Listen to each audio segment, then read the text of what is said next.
नमस्कार दोस्तों, स्वागत है आप सभी का।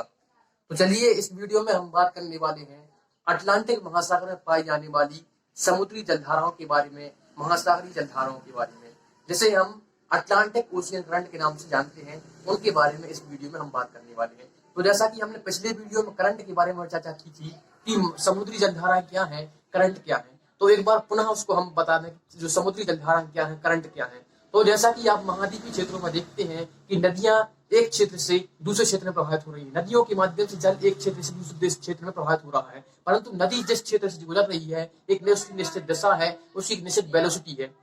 तो उस प्रकार से जो नदियां महाद्वीपीय क्षेत्रों में जाती हैं, उसी प्रकार से महासागरीय क्षेत्र का जल एक स्थान से दूसरे स्थान पर ट्रांसफर होता है, वह एक स्थान पर स्थिर नहीं रहता है। उन्हें ही हम वास्तविक रूप में महासागरीय जलधाराएं या ओशियन करंट के नाम से जानते हैं। यानी जल अब एक निश्चित दिशा में, जल महासागर का जल एक निश्चित दिशा में प्रवाहित होता है और वह जल एक निश्चित दिशा में हवा के प्रभाव के परिणाम स्वरूप जिस दिशा में हवा बहती है उसी दिशा में स्थानांतरित होता है। तो उसे हम वास्तविक रूप में जो महासागरीय जलधाराओं के नाम से जानते हैं। और इस वीडियो में हम बात करने वाले हैं अटलांटिक महासागर में पाई जाने वाली समुद्री जलधाराओं के बारे में। तो चलिए सबसे पहले हम समझते हैं कि अटलांटिक महासागर की स्थिति किस प्रकार से है। अटलांटिक महासागर से आपको परिचित करवाते हैं कि अटलांटिक महासागर की स्थिति किस प्रकार से है।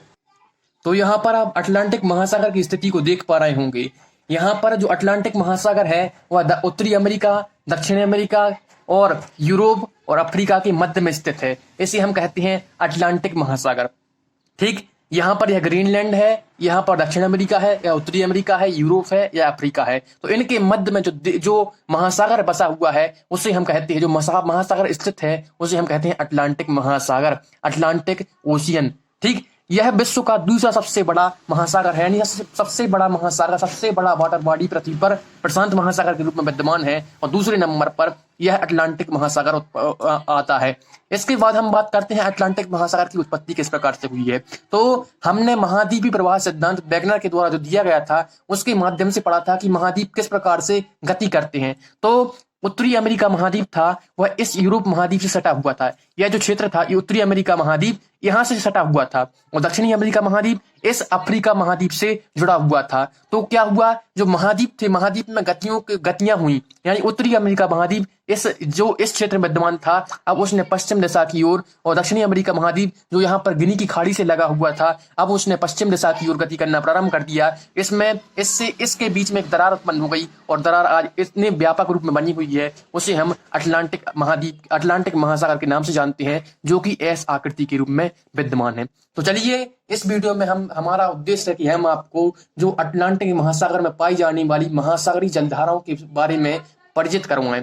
तो सबसे पहले हम बात करते हैं, यह हमारा इक्वेटर है, यह हमारा इक्वेटोरियल रीजन है, यह इक्वेटर, इसे हम कहते हैं भूमध्य रेखीय क्षेत्र। तो यह 0 डिग्री है। ठीक, यह 0 डिग्री रेखा यहाँ से गुजर रही है। और हम जानते हैं कि दो प्रकार की जलधाराएं होती हैं, दो प्रकार की ओशियन करंट होती हैं, पहली गर्म जलधारा और दूसरी ठंडी जलधारा। तो हमने लाल कलर से, रेड कलर से गर्म जलधाराओं को दिखाने का प्रयास किया है और ब्लू कलर से या नीले कलर से हमने जो कोल्ड जलधारा है, जो ठंडी जलधारा है, उनको दर्शाने का प्रयास किया है।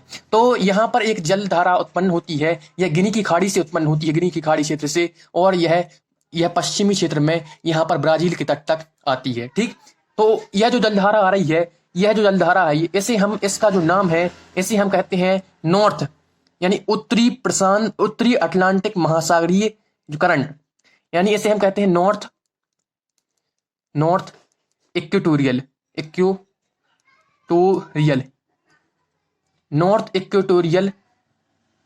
Warm current. ठीक, तो इसे हम कहते हैं उत्तरी अटलांटिक महासागरीय करंट, इसे हम कहते हैं, जो कि पूर्व दिशा से पश्चिम दिशा की ओर प्रभावित हो रही है। उसी प्रकार से इस भूमध्य रेखा के इस इक्वेटर के दक्षिण में एक जलधारा या ओशियन करंट उत्पन्न होती है, इसे हम कहते हैं साउथ इक्वेटोरियल वार्म करंट। ठीक, इस प्रकार से यह करंट पूर्व से पश्चिम दिशा की ओर बहती है। क्योंकि यह करंट पूर्व से पश्चिम दिशा की ओर बह रही है, तो इसके बहने का क्या कारण है? आखिर यह करंट पूर्व से, यह करंट, यह जो महासागर की जलधारा है, यह पूर्व दिशा से पश्चिम दिशा की ओर क्यों बह रही है? तो इसका कारण यह है कि यह जो क्षेत्र है, इक्वेटोरियल रीजन है, यहाँ पर जो हवाएं चलती हैं और हवाएं चलती हैं वह पूर्व से पश्चिम दिशा की ओर गति करती हैं। क्योंकि यह जो क्षेत्र है वह ट्रेड विंड वाला एरिया है, यहाँ पर ट्रेड विंड यानी व्यापारिक पवनें बहती हैं और व्यापारिक पवनों का जो दशा होती है वह दिशा पूर्व से पश्चिम दिशा की ओर होती है। तो इस प्रकार से जिस दिशा में जो विंड बहती है हवा के प्रभाव के परिणाम स्वरूप, यानी जो यह करंट जो यहाँ से पूर्व से पश्चिम की ओर प्रभावित हो रही है, उसके प्रभावित होने का कारण हवाएं हैं, यानी हवा के प्रभाव के परिणाम स्वरूप यह करंट पूर्वी क्षेत्र से पश्चिमी क्षेत्र की ओर प्रभावित हो रही है।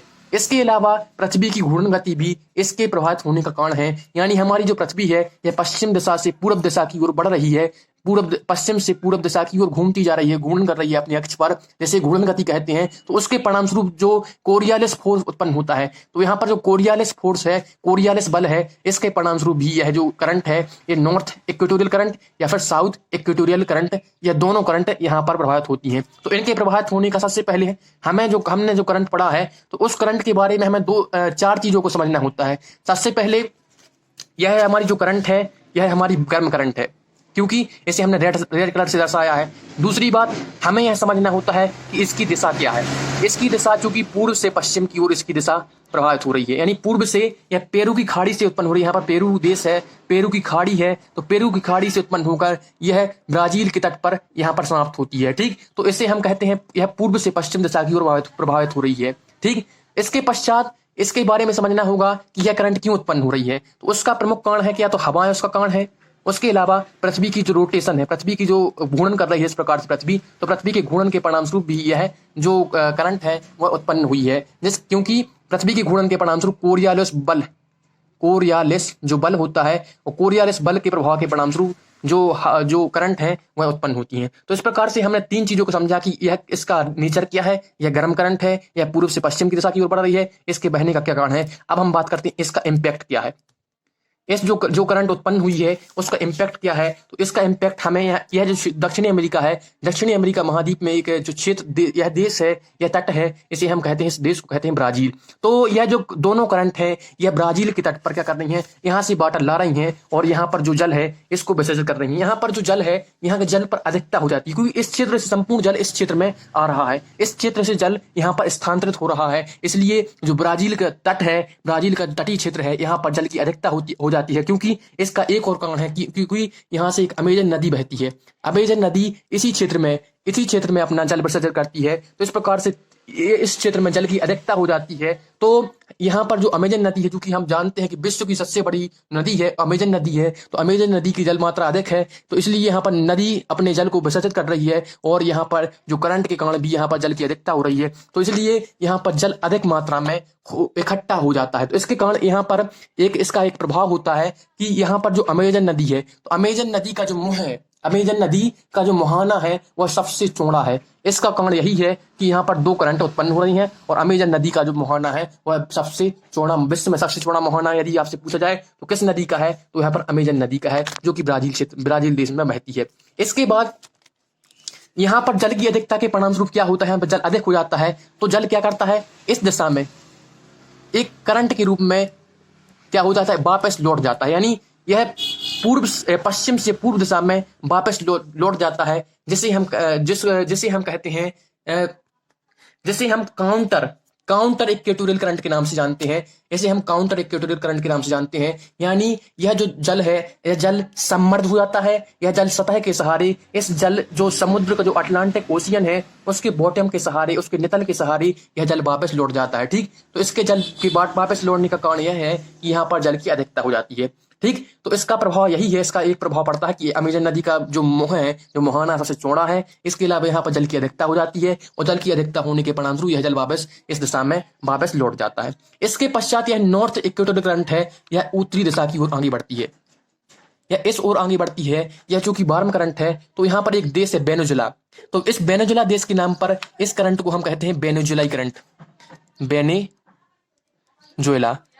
तो इस वेनेजुएला देश के नाम पर यह जो करंट है, जो कि वेनेजुएला देश के जो पूर्वी जो पश्चिमी तट पश्चिमी या अटलांटिक महासागर के पश्चिमी तट से प्रभावित हो रही है, तो इसे हम वेनेजुएला करंट के नाम से जानते हैं। जब यह करंट आगे बढ़ती है तो यहाँ पर बहुत से जो कैरिबियाई देश हैं, तो कैरिबियाई देश ऐसे यहाँ पर वेस्ट इंडीज है, यहाँ पर जो प्रमुख रूप से यहाँ पर एक देश है फ्लोरिडा, तो इस देश के नाम पर इसे हम कहते हैं फ्लोरिडा करंट, फ्लोरिडा करंट। और यहीं पर एक देश है बहामास इत्यादि, यहाँ पर छोटे छोटे आइलैंड बसे हुए हैं जिन्हें हम वेस्ट इंडीज आइलैंड के नाम से जानते हैं। यहाँ पर वेस्ट इंडीज वाले बहुत से देश यहाँ पर बसे हुए हैं। और यह क्षेत्र है, इसे हम कहते हैं मैक्सिको की खाड़ी, इसे हम कहते हैं मैक्सिको की खाड़ी। तो इस प्रकार से यह जो करंट है वह आगे बढ़ती है और इसे हम कहते हैं गल्फ स्ट्रीम, क्योंकि यह जो करंट है आगे चलकर यहाँ तक इसको फ्लोरिडा करंट के नाम से जानते हैं। और आगे जब यह करंट बढ़ती है मैक्सिको की खाड़ी से गुजरती है तो इसे हम गल्फ स्ट्रीम के नाम से जानते हैं, गल्फ स्ट्रीम। ठीक, तो इसे हम कहते हैं गल्फ स्ट्रीम। तो इस प्रकार से यह नॉर्थ इक्वेटोरियल अटलांटिक करंट है, यह आगे बढ़कर इसे हम वेनेजुएला करंट कहते हैं। वेनेजुएला करंट से यहाँ पर फ्लोरिडा करंट बहामास देश से होते हुए यह जो मैक्सिको देश की खाड़ी से आगे बढ़कर इसे हम गल्फ स्ट्रीम के रूप में आगे बढ़ती है। तो यहाँ पर जो जब आगे बढ़ती है तो यह गर्म करंट है। ठीक, यह गर्म करंट आगे बढ़ती है। ठीक, इसके परिणाम स्वरूप इसके बाद क्या होता है, यहाँ उत्तरी क्षेत्र से यह जो क्षेत्र है इसे हम कहते हैं आर्कटिक क्षेत्र। यह क्षेत्र कहते हैं यह क्षेत्र होता है, यह आर्कटिक क्षेत्र होता है जो कि ध्रुवीय क्षेत्र होता है, जो कि प्रमुख रूप से ध्रुवीय क्षेत्र होता है। और वहां का जो वाटर होता है, जल होता है, बहुत ही ठंडा होता है, बहुत ही कोल्ड होता है। तो इसका परिणाम यह होता है कि इस क्षेत्र से जो करंट आती है वह ऊपरी क्षेत्रों से यहाँ पर यह कोल्ड करंट आगे बढ़ती है। तो यह जो उत्तरी क्षेत्र से कोल्ड करंट आगे बढ़ती है तो इसे हम यहाँ पर जो प्रमुख रूप से इसे कहते हैं लेब्राडोर इसे हम कहते हैं, इस करंट को हम लेब्राडोर करंट के नाम से जानते हैं, जो कि एक ठंडी करंट होती है, क्योंकि इसे हमने नीले या फिर ब्लू पेन से दर्शाने का प्रयास किया है। तो इस प्रकार से आप देख रहे होंगे कि यहाँ पर एक करंट है गल्फ स्ट्रीम और यहाँ पर एक करंट है लेब्राडोर करंट। तो इस प्रकार से जो लेब्राडोर करंट है वह एक ठंडी करंट है, वह एक कोल्ड करंट है, और यह जो गल्फ स्ट्रीम है यह एक वार्म करंट है। तो इस प्रकार से जब वार्म और कोल्ड करंट एक दूसरे से यहाँ पर इस क्षेत्र में टकरा रही हैं तो इसका प्रभाव यहाँ पर एक देखने को मिलता है कि यहाँ पर फिशिंग और फॉग बहुत बड़ी मात्रा में उत्पन्न हो। तो यहाँ पर आप देख रहे होंगे कि उत्तरी क्षेत्र से एक लेब्राडोर करंट आ रही है और दक्षिणी क्षेत्र से गल्फ स्ट्रीम यहाँ पर एक दूसरे से मिल रही हैं, यानी एक करंट है वह ठंडी है, लेब्राडोर करंट एक कोल्ड रीजन से आ रही है, आर्कटिक क्षेत्र से आ रही है, जो कि अपने साथ में कोल्ड वाटर यानी यह इस क्षेत्र का ठंडा जल इस क्षेत्र में ला रही है और गल्फ स्ट्रीम इस भूमध्य रेखीय क्षेत्र से आ रही है, इसलिए यहाँ पर जो गर्म वाटर को क्षेत्र में ला रही है। तो यहाँ पर जो क्षेत्र है इसे हम इस रीजन को कहते हैं न्यू फाउंडलैंड का रीजन। तो यहाँ पर गल्फ स्ट्रीम और लेब्राडोर जहाँ करंट एक दूसरे से मिलती हैं, एक दूसरे से टकराती हैं, उस क्षेत्र में क्या होता है, वह जो क्षेत्र है प्रमुख रूप से फॉग और फिश के लिए यह जो क्षेत्र होता है वह बहुत महत्वपूर्ण होता है। और इस क्षेत्र को कहते हैं हम न्यू फाउंडलैंड। यह जो कनाडा का जो क्षेत्र है, कनाडा का जो पूर्वी तट है वह न्यू फाउंडलैंड कहलाता है, न्यू फाउंडलैंड।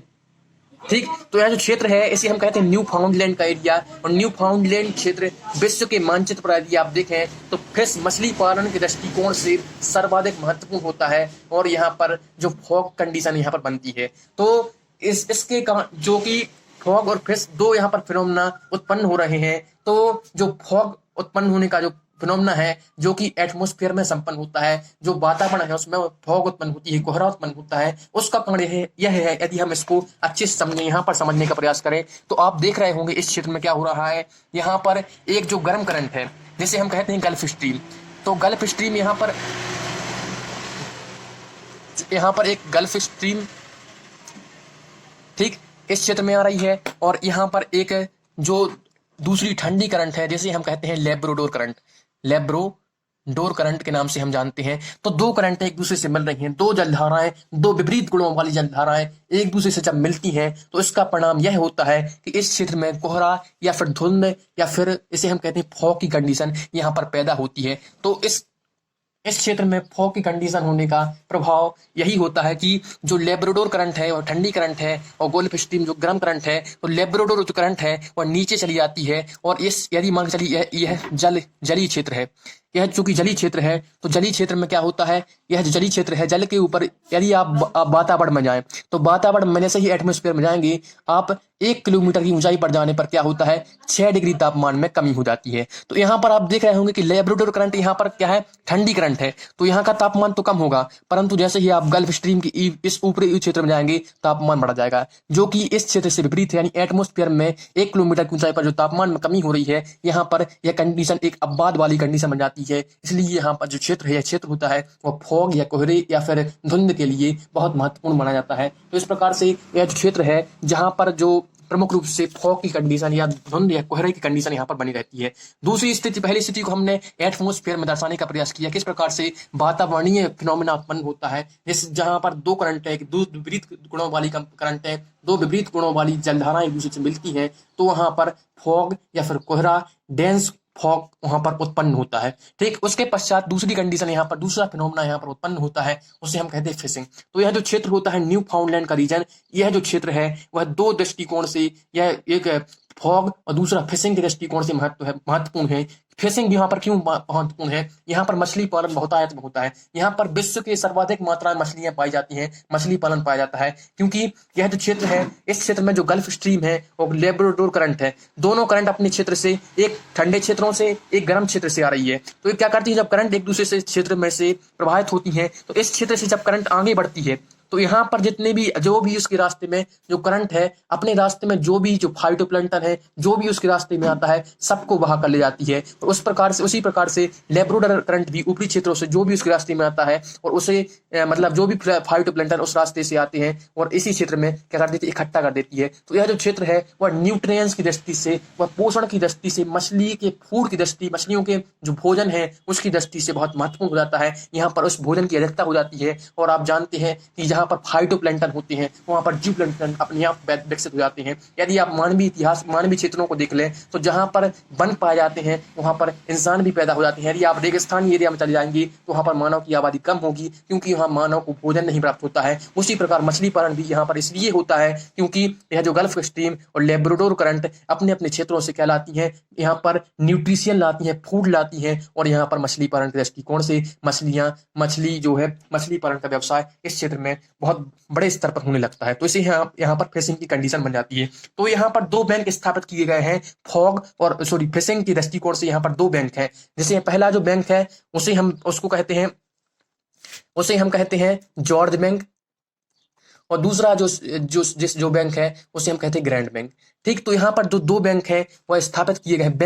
बैंक आप जानते हैं एक ऐसा क्षेत्र होता है जो कि शैलो वाटर क्षेत्र होता है, जहां पर जो तटीय लोग हैं, जो अमेरिकी तटीय लोग हैं, वहां इस बैंकी क्षेत्र, बैंक मतलब एक ऐसा क्षेत्र जो कि महाद्वीपीय क्षेत्र से लगा हुआ है, और वह अधिक गहरा नहीं है, जहां पर जो लोग जा सकते हैं मछली पालन कर सकते हैं। तो बैंक एक ऐसा क्षेत्र होता है, एक ऐसा उथला क्षेत्र होता है जो कि महाद्वीपीय क्षेत्र से सटा हुआ क्षेत्र होता है। इसे हम शैलो वाटर रीजन भी कह सकते हैं। तो इस प्रकार से यहाँ पर दो कंडीशन, दो फिनोमेना उत्पन्न होते हैं। अब यह जो गल्फ स्ट्रीम है, यह जो गल्फ स्ट्रीम यहाँ पर उत्पन्न हुई है, गर्म गल्फ स्ट्रीम है, वह इस क्षेत्र से आगे बढ़कर यहाँ पर इस दिशा में आगे बढ़ जाती है।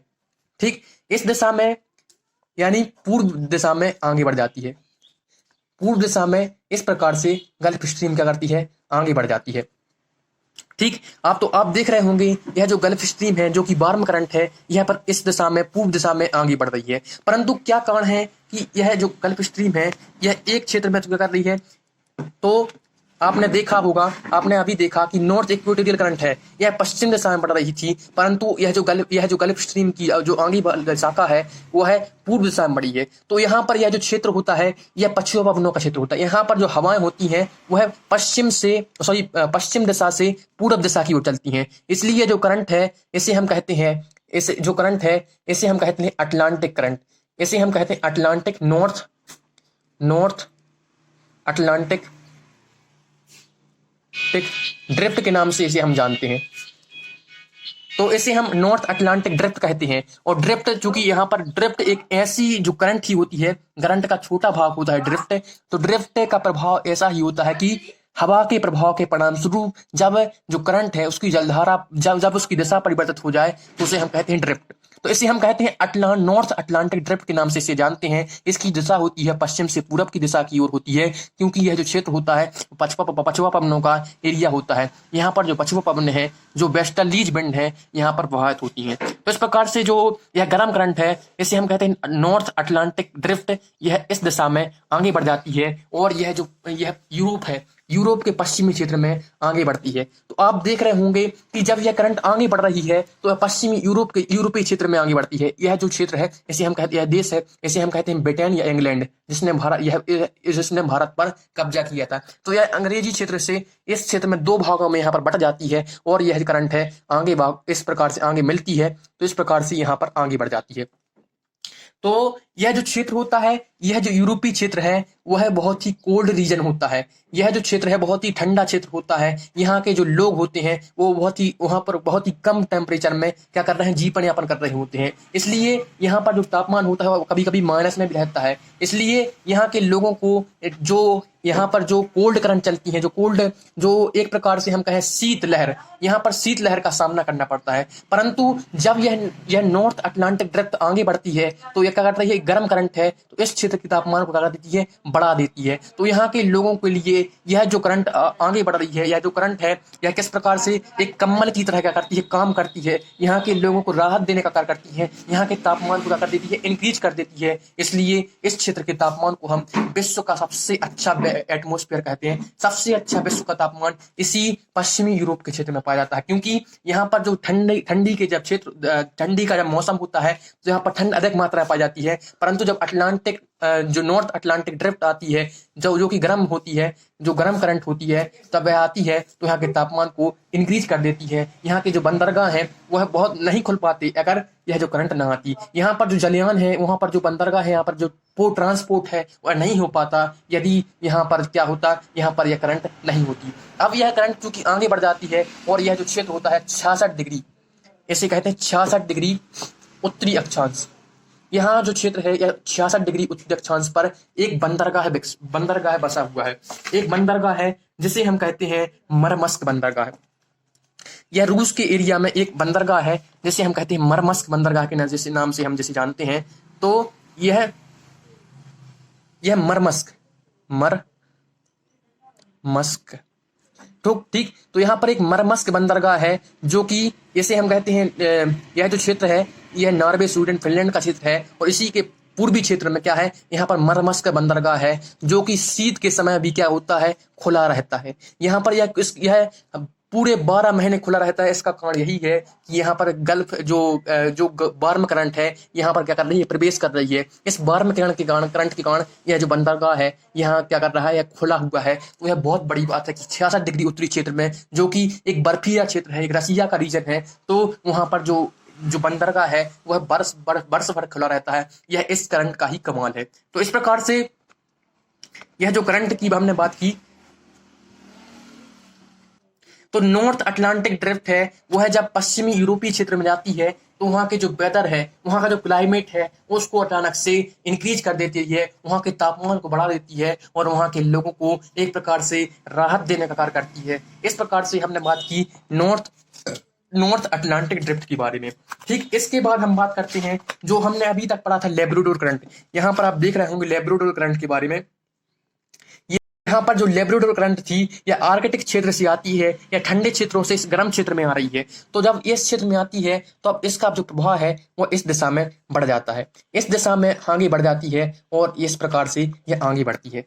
आप देख रहे होंगे इस जो लैब्राडोर करंट है और इस पश्चिम दिशा से पूर्व दिशा की ओर आगे बढ़ गई है। क्यों इस प्रकार से यह इस दिशा में मुड़ गई, तो इसके मुड़ने का कारण यही है कि यहाँ पर जो क्षेत्र है यह पछुआ पवनों का एरिया है। यहाँ पर पछुआ पवनें बहती हैं, यहाँ पर वेस्टर्लीज विंड बहती हैं, जिसके प्रभाव के परिणामस्वरूप जो लैब्राडोर करंट थी जो कि अभी तक दक्षिण में आ रही थी, अब वो है किस दिशा में, अब वो है पूर्व दिशा में आगे बढ़ जाती है और इस तट के सहारे क्या करती है, यह आगे बढ़ जाती है। तो यह जो कि कोल्ड करंट है इसे हम कहते हैं कनारी करंट, इसे हम कहते हैं कनारी करंट। इस करंट को हम कनारी करंट के नाम से जानते हैं क्योंकि यहाँ पर एक आइलैंड है जैसे कनारी आइलैंड के नाम से जानते हैं। तो यह कनारी करंट के नाम से हम इसे इस करंट को जानते हैं, जो कि अफ्रीका है, जो कि अफ्रीका एक गर्म क्षेत्र है, यह अफ्रीकाई क्षेत्र है जो कि गर्म क्षेत्र होता है। और इस गर्म क्षेत्र में जब यह ठंडी करंट आती है, यह जो इस ठंडे क्षेत्र का जल जब इस करंट के सहारे, इस कनाली करंट के सहारे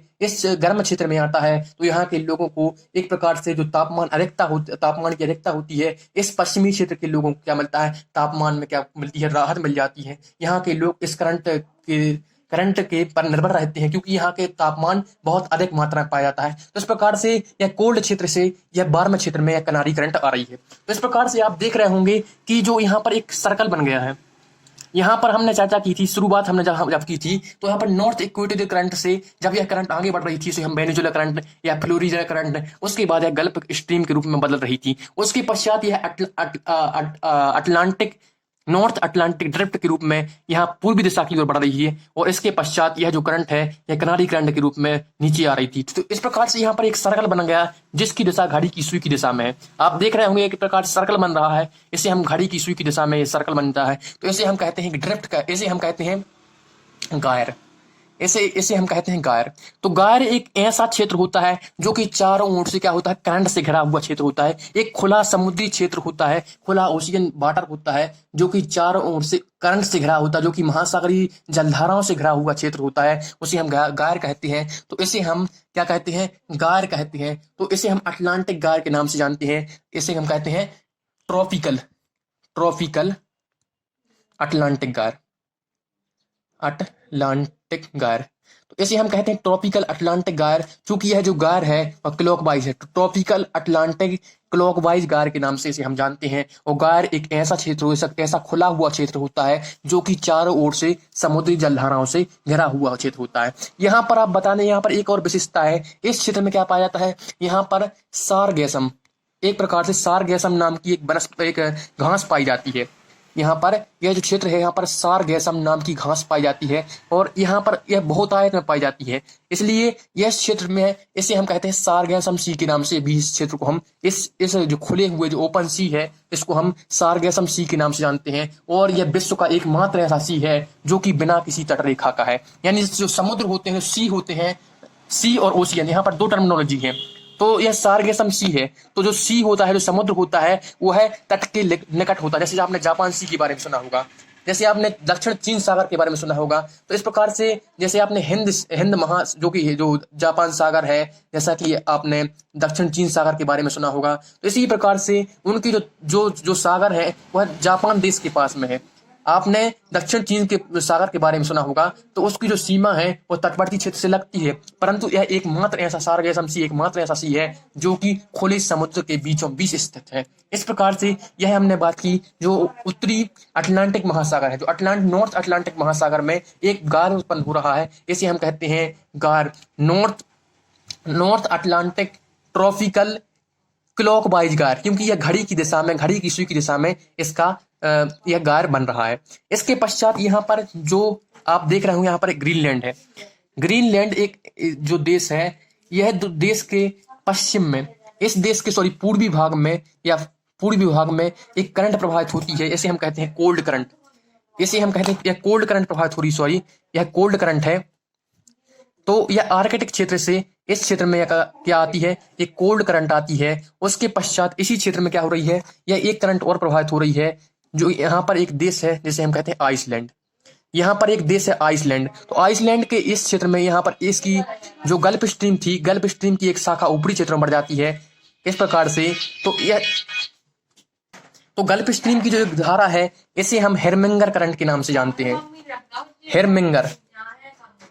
तो इसे हम हेरमिंगर करंट के नाम से जानते हैं। तो इस प्रकार से जो आप देख रहे हो गल्फ स्ट्रीम की एक जो धारा है, यह हेरमिंगर करंट के नाम से ऊपरी क्षेत्रों में जा रही है। और यह जो धारा है, इसे हम कहते हैं ग्रीनलैंड करंट के नाम से जानते हैं, ईस्ट ग्रीनलैंड यानी पूर्वी ग्रीनलैंड करंट के नाम से जानते हैं, जो कि कोल्ड करंट है। वह इस प्रकार से एक गार बनाती है, इस प्रकार से एक गार बनाती है। तो इस प्रकार यह जो गार है, आप देख रहे होंगे, इस गार की जो स्थिति है वह एंटी क्लॉकवाइज है।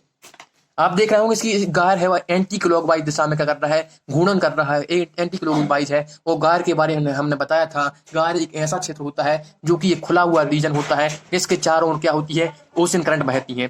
तो यहाँ पर जो गार बन रहा है यह एंटी क्लॉकवाइज गार है। तो इसे हम कहते हैं सब पोलर, क्योंकि यह ध्रुव के पास में है तो इसे हम कहते हैं सब पोलर एंटी क्लॉकवाइज गायर। तो हमने वैसा कि प्रशांत महासागर के जब वीडियो हम बता रहे थे, बना रहे थे, तो उसमें भी हमने आपको बताया था कि जो उत्तरी प्रशांत महासागर था उसमें 2 गायर उत्पन्न होते हैं। तो यह जो पहला गायर है, उसी प्रकार से अटलांटिक महासागर में भी उत्तरी क्षेत्र में 2 गायर होते हैं। वह है भूमध्य रेखा के उत्तरी क्षेत्र में 2 गायर होते हैं। पहला जो गायर है उसे हम कहते हैं tropical north Atlantic tropical anti clockwise गायर। ठीक, सॉरी क्लॉकवाइज गायर, इसे हम क्लॉकवाइज गायर करते हैं। और इसे हम कहते हैं सब पोलर एंटी क्लॉकवाइज गायर, इसे हम कहते हैं। क्योंकि यह हिरमिंगर करंट है, यह ईस्ट ग्रीनलैंड करंट है, तो इस प्रकार से यहाँ पर 2 गायर उत्पन्न होते हैं। तो इस प्रकार से यह हमने देखी उत्तरी अटलांटिक महासागर की स्थिति, जिसमें विभिन्न प्रकार की जो करंट है, जो महासागरीय जलधाराएं हैं, वह प्रभावित हो रही हैं। अब हम आगे बढ़ते हैं और दक्षिणी अटलांटिक महासागर की जलधाराओं के बारे में, दक्षिणी अटलांटिक महासागर की जो करंट है, जो साउथ अटलांटिक ओशियन में जो करंट पाई जाती है, उनके बारे में चर्चा करते हैं। तो आप देख रहे होंगे, हमने आपको बताया था कि गिनी की खाड़ी से एक करंट यहाँ पर प्रभावित होती है पूर्वी क्षेत्र से पश्चिमी क्षेत्र की ओर। इसे हम कहते हैं south equatorial pace Atlantic current.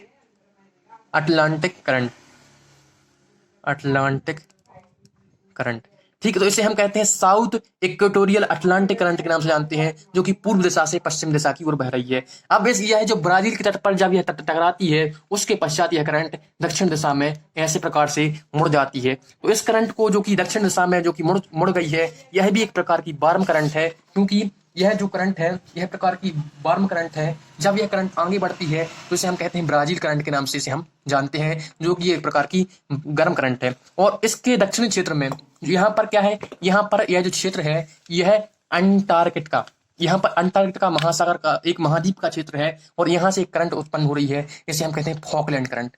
इस करंट को, यह कोल्ड करंट है, इसे हम कहते हैं फॉकलैंड करंट के नाम से इसे हम जानते हैं। तो इसे हम फॉकलैंड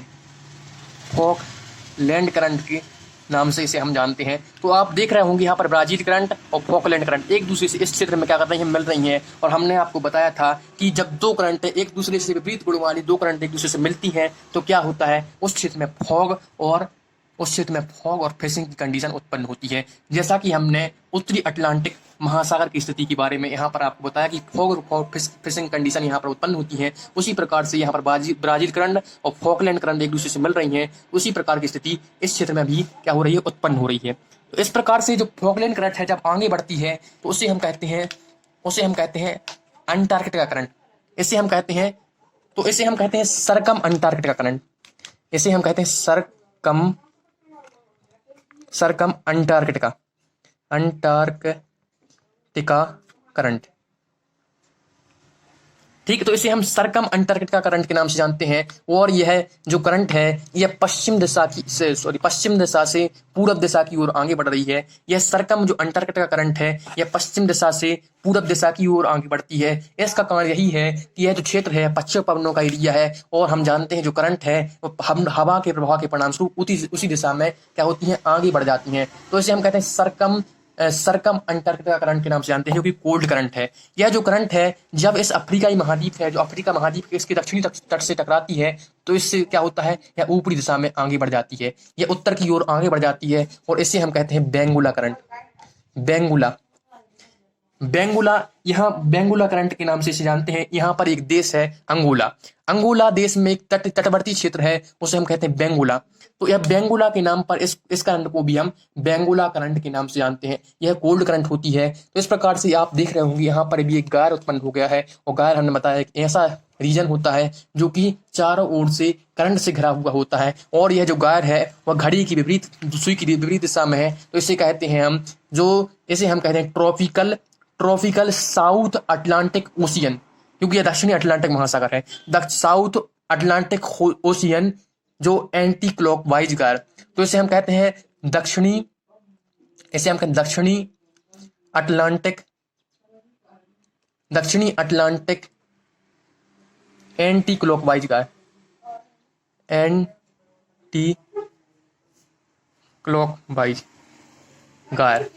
ठीक, तो इसे हम कहते हैं दक्षिणी अटलांटिक एंटी क्लॉकवाइज गायर के नाम से इसे हम जानते हैं। तो इस प्रकार से आपने देखा कि अटलांटिक जो महासागर है उसमें कौन कौन सी जो जो करंट है, जो महासागरीय करंट है, वह वह आगे बढ़ रही हैं। तो इस प्रकार से आपने देखा कि जो अटलांटिक महासागर में कौन कौन सी जलधाराएं उत्पन्न हो रही हैं। तो हमने आपको शुरुआत में बताया था कि जो हमें सबसे पहले जो महासागरीय जलधाराएं उत्पन्न हो रही हैं, सबसे पहले हमें यह पहचान करनी होती है कि वह उसका गुणधर्म क्या है, वह ठंडी जलधारा है या गर्म जलधारा है। उसके पश्चात हमें देखना होगा कि वह जलधारा क्यों उत्पन्न हो रही है, उसके उत्पन्न होने का कारण क्या है, उसके उत्पन्न होने का कारण हवाएं उसके उत्पन्न होने का कारण है, या फिर उसके उत्पन्न होने का कारण जो पृथ्वी की घूर्णन गति के परिणाम से जो कोरियोलिस बल उत्पन्न हो रहा है उसके परिणाम भी यह धाराएं उत्पन्न होती हैं या करंट उत्पन्न हो रही हैं। तो इससे आपने देख लिया कि यहाँ पर जो नॉर्थ इक्वेटोरियल करंट है यह जब आगे बढ़ती है तो यह वेनेजुएला करंट के रूप में आगे बढ़ती है। यहाँ पर यह फ्लोरिडा करंट, उसके बाद यह जो मैक्सिको की खाड़ी में जब यह जाती है तो इसे हम गल्फ स्ट्रीम के नाम से जानते हैं। गल्फ स्ट्रीम जब आगे बढ़ती है और उत्तरी क्षेत्र में लेब्राडोर करंट है, तो लेब्राडोर करंट और गल्फ स्ट्रीम जब एक दूसरे से जो विपरीत जलधारा है एक दूसरे से मिलती है तो उसे हम फॉग और फिशिंग कंडीशन उत्पन्न होती है। इसके पश्चात गल्फ स्ट्रीम इस पूर्व दिशा में आगे और बढ़ जाती है वेस्ट लीज विंड के प्रभाव के परिणामस्वरूप, तो इसे हम कहते हैं नॉर्थ अटलांटिक ड्रिफ्ट के नाम से इसे हम जानते हैं। और यह पश्चिमी यूरोपीय क्षेत्र में जाती है और इसी हम नॉर्थ अटलांटिक ड्रिफ्ट का एक भाग यहाँ पर आगे बढ़ जाता है और इसे हम कहते हैं हेरमिंगर करंट। और यह दक्षिणी क्षेत्र, यह आर्कटिक क्षेत्र से जब यह दक्षिणी क्षेत्र में जो कि ये करंट आ रही है इसे हम कहते हैं ईस्ट ग्रीनलैंड करंट के नाम से जानते हैं। और यहाँ पर एक गार उत्पन्न हो जाता है जो कि एंटी क्लॉकवाइज होता है, तो इसे हम सब पोलर एंटी क्लॉकवाइज गार के नाम से जानते हैं। और यहाँ पर लेब्राडोर करंट है और यहाँ पर हमने बताया गार उत्पन्न होता है जो कि क्लॉकवाइज अवस्था में होता है, एक जो घड़ी की सुई की विपरीत दिशा में ही होता है, इसे हम कहते हैं क्लॉकवाइज गार। तो इसे हम कहते हैं ट्रॉपिकल अटलांटिक क्लॉकवाइज गार के नाम से हम जानते हैं। इसके पश्चात यह लेब्राडोर करंट है, यह पश्चिमी दिशा में मुड़ जाती है क्योंकि हवा के प्रभाव के परिणाम स्वरूप, और कनारी करंट के नाम से यह अफ्रीकाई क्षेत्र में प्रवेश करती है। और यहाँ के जो क्षेत्र है इस क्षेत्र में क्या करती है, इस क्षेत्र में जब आती है तो यहाँ के तापमान को डिक्रीज कर देती है, तापमान को कम कर देती है। तो इस प्रकार से हमने उत्तरी अटलांटिक ओशियन है उसकी हमने महासागरीय जलधाराओं के बारे में समझा।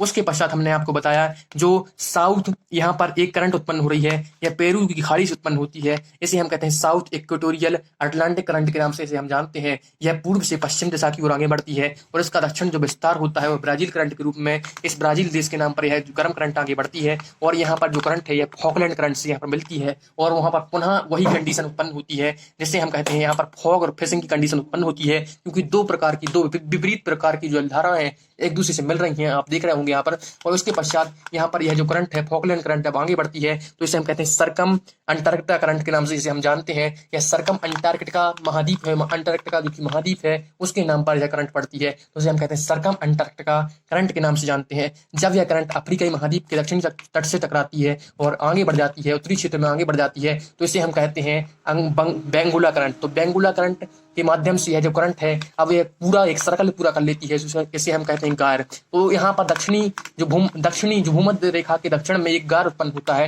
और हर महाद्वीप में केवल एक ही गार उत्पन्न होता है जो कि एंटी क्लॉकवाइज होता है, तो इसे हम कहते हैं इसे हम एंटी क्लॉकवाइज गार के नाम से जानते हैं जो कि ट्रॉपिकल रीजन में होता है, तो इसे हम tropical south Atlantic ocean tropical anti clockwise गार कहते हैं। तो इस प्रकार से यह जो करंट की स्थिति रही। और यहाँ पर दो बातों को और महत्वपूर्ण समझना आवश्यक है। आप यहाँ पर देख रहे होंगे कनारी करंट जब इस क्षेत्र में आ रही है, यह अफ्रीका का रीजन है और यहाँ पर जो अफ्रीकी रीजन होता है वह क्या होता है, एक मरुस्थलीय क्षेत्र होता है। यहाँ पर जो एक प्रकार से जो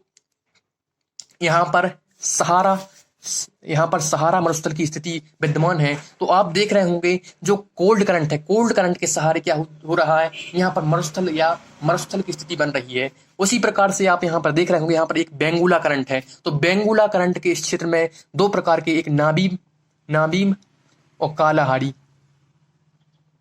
दो यहाँ पर मरुस्थल पाए जाते हैं, नाबीब और कालाहारी मरुस्थल पाए जाते हैं। तो आप यहाँ पर देख रहे होंगे जो करंट है, जो कोल्ड करंट जब इस क्षेत्र में आती हैं तो इस क्षेत्र में क्या होता है, यहाँ पर क्या करती है, तापमान को क्या करती थी, कम कर देती हैं। और जब तापमान कम होगा तो उसके परिणाम यह होगा कि तापमान कम होने से क्या होता है, उस क्षेत्र में बाष्पीकरण नहीं हो पाता है और बाष्पीकरण न होने के परिणाम इस क्षेत्र में वर्षा नहीं हो पाती है। इसलिए यह क्षेत्र, यह सहारा एक प्रकार से एक स्थानीय क्षेत्र में परिवर्तित हो जाता है और वही स्थिति यहाँ पर होती है। यहाँ पर नाबीब और कालाहारी करंट भी नाभिक व कालाहारी मरुस्थल पाया जाता है, उसके पाए जाने का कारण यही है कि जब बेंगुला करंट, जो ठंडी करंट है, जो कोल्ड करंट है, जब वह इस क्षेत्र में, जो अफ्रीका महाद्वीप के क्षेत्र में आती है, तो इससे क्या होता है, यहाँ पर जो कोल्ड करंट के यहाँ पर तापमान को कम कर देती है, और तापमान जब कम हो जाएगा तो वहाँ पर बाष्पीकरण नहीं हो पाएगा। बाष्पीकरण न होने से यहाँ पर बादल नहीं बन पाते हैं, वहाँ वर्षा नहीं होती, इसलिए यहाँ यह जो क्षेत्र है वह एक प्रकार से रेगिस्तान या मरुस्थल का क्षेत्र बन जाता है। उसी प्रकार हमने पिछले वीडियो में आपको बताया था कि यहाँ पर जो अमेरिका है, तो अमेरिका है, प्रशांत महासागर है, तो प्रशांत महासागर में यहाँ पर कैलिफोर्निया की ठंडी करंट उत्पन्न हो रही थी, और इस क्षेत्र में आपको बताया था, इसे हम कहते हैं पेरू। यहाँ पर पेरू या हम्बोल्ट करंट यहाँ पर उत्पन्न हो रही थी। तो यहाँ पर हमने दो मरुस्थल के बारे में चर्चा की थी। यहाँ पर इस दक्षिणी पेरू के सहारे आपने बताया था कि यहाँ पर आटाकामा मरुस्थल पाया जाता है। यहाँ पर कौन सा मरुस्थल पाया जाता है? आटाकामा मरुस्थल पाया जाता है। और यहाँ पर उत्तरी अमेरिका में जहाँ कैलिफोर्निया करंट बह रही है उसे वहाँ पर सोनोरस मरुस्थल पाया जाता है। तो इस प्रकार से आपने मरुस्थलों की स्थिति आप देखिए। मरुस्थल जो विश्व में जितने भी मरुस्थल पाए जाते हैं, चाहे सहारा मरुस्थल पाए जाए, चाहे नामीबिया या कालाहारी मरुस्थल पाए जाए, चाहे सोनोरस मरुस्थल पाए जाए, चाहे आटाकामा मरुस्थल पाए जाए, उसके पाए जाने का एक प्रमुख कारण क्या है? यहाँ पर जो कोल्ड करंट है, ये आप देख रहे हैं यहाँ पर, यह कौन सी करंट है? यह कैलिफोर्निया करंट है, जो कि हमने पिछले वीडियो में आपको बताया था। पिछले वीडियो में इसके बारे में चर्चा कर चुके हैं, प्रशांत महासागर के बारे में। तो यहाँ पर कैलिफोर्निया करंट बताया था आपको, यह पेरू करंट है जो कि कोल्ड करंट है, यह बेंगुला करंट है जो कि कोल्ड करंट है, या कनारी करंट है कोल्ड करंट है। तो इस प्रकार से जितने भी जो महाद्वीप, जो मरुस्थल है, उन मरुस्थलों के यहाँ पर होने का एक प्रमुख कारण है कि यहाँ पर जो कोल्ड करंट प्रभावित हो रही है। ठीक, इस प्रकार से जो हमने प्रमुख रूप से जो अटलांटिक ओशियन में पाई जाने वाली प्रमुख करंटों के बारे में, प्रमुख महासागरीय जलधाराओं के बारे में आपसे चर्चा की। और इसके यदि हम महत्व की बात कर लें तो इसका महत्व यही है कि यहाँ पर फॉग, यहाँ पर जो फिशिंग है, तो फिशिंग की दृष्टिकोण से यह महत्वपूर्ण है। इस पश्चिमी जो यूरोप है, जो पश्चिमी यूरोप का जो रीजन है, यह रीजन है और यह एक प्रकार से ठंडी लहर के क्षेत्र में डूबा रहता है। यहाँ पर शीत लहर हमेशा विद्यमान रहती है, क्योंकि यहाँ पर सूर्य की किरणें नहीं पहुंच पाती हैं। इसलिए जब यह गर्म करंट यहाँ पर जाती है तो यह क्षेत्र क्या करती है कि जलवायु को परिवर्तित कर देती है, यहाँ के तापमान को बढ़ा देती है। इसलिए कम्बल की तरह कार्य करती है, एक प्रकार से कम्बल की तरह इस क्षेत्र में काम करती है। यहाँ के जो मरमस्क बंदरगाह है इसको खोल देती है, जो कि एक बहुत बड़ी बात है कि 66 डिग्री उत्तरी अक्षांश के क्षेत्र में एक जो बंदरगाह है वह खुला हुआ है, वहां पर जलयान, यहाँ पर यातायात की व्यवस्था विद्यमान है। ठीक, तो इस प्रकार से यह जो करंट है यह क्या कर रही है? प्रमुख रूप से जो यहाँ के जो तापमान है, आप देख रहे होंगे, यहाँ जो कोल्ड करंट है, यहाँ के जल या ठंडे जल को गर्म क्षेत्र में ला रही है, और जो भूमध्य रेखीय गर्म जल को इस ठंडे क्षेत्र में ले जा रही है। तो इस प्रकार से जो ओशियन का टेम्परेचर है, ओशियन जो वाटर का टेम्परेचर है, उसको क्या कर रही है? एक प्रकार से संतुलित कर रही है। उसको क्या कर रही है? उसको संतुलित करना, एक बैलेंस करने का कार्य कर रही है। यानी ठंडे जल को गर्म क्षेत्र में लाती है और गर्म जल को ठंडे क्षेत्र में ला रही है। तो इससे परिणामस्वरूप क्या होता है? जो जल है, जो ओशियन है, उसका टेम्परेचर एक स्टेबल अवस्था में रहता है। इसके साथ साथ यहाँ पर आपको एक और महत्वपूर्ण बात है, आपने एक फिल्म देखी होगी, एक मूवी देखी होगी, टाइटैनिक।